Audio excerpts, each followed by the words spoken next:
So it says, verse 2, it says, before the mountains were born, before you had formed the earth and the world, from eternity past to eternity future, you are God.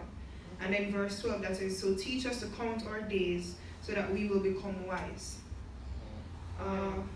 Verse 12 really stood out for me because I believe that a part of wisdom comes from understanding that we are mortals.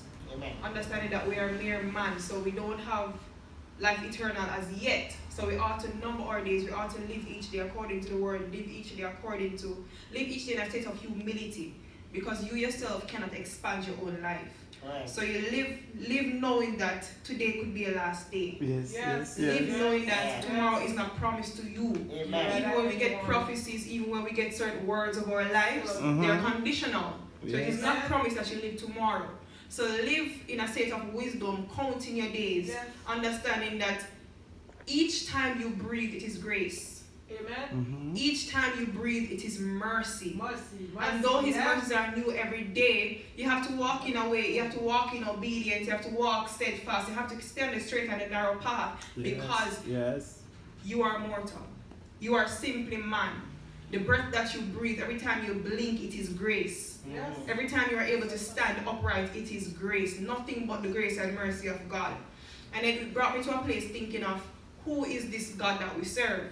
So it says, the word says, before the mountains were born, before you had formed the earth and the world, from eternity past to eternity future, you are God. And I found it funny how it said eternity past and eternity future, because eternity is something that sounds like it's never ending, yet still with God it has a beginning and an end. Amen. And he is called the beginning and the end. He is called the first and the last, the alpha and the omega. So to wrap my mind around who God is, I cannot even begin to fathom it. How great thou art. How great is our God. Yes. How great is our God. It says before the mountains were born.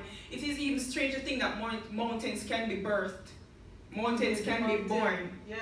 And he's saying to us that I have been the I am that I am before you could even think. Think about where I began. My God Almighty.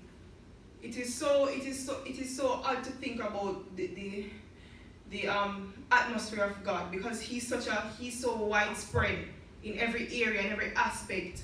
And I don't think even the word God sums him up, because he's much more than that. He is everything. As he says to us, I am the I am that I am. So whatever you want me to be, I will be that, the I am. But it really stood out to me how he's saying from eternity past to eternity future. That goes to show that the eternity that he lives in, it is way more different from our time-consumed world. Amen. Oh yes.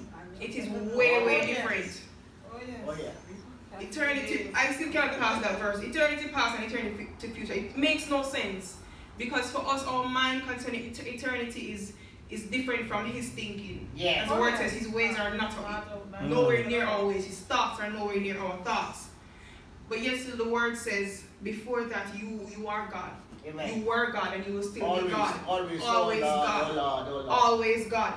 Yes, Always Lord. God. Yes, Lord. And because he's always God, we ought to count our days, because we can in a state like this in flesh, we cannot be like him. So we ought to humble ourselves until we get to that place of eternity, get to that place of the of life with him in heaven. So before we get there, we ought to count our days every day. You know, live according to the word each day. Take everything day by day. Take your walk day by day. Still acknowledging that he is God nonetheless.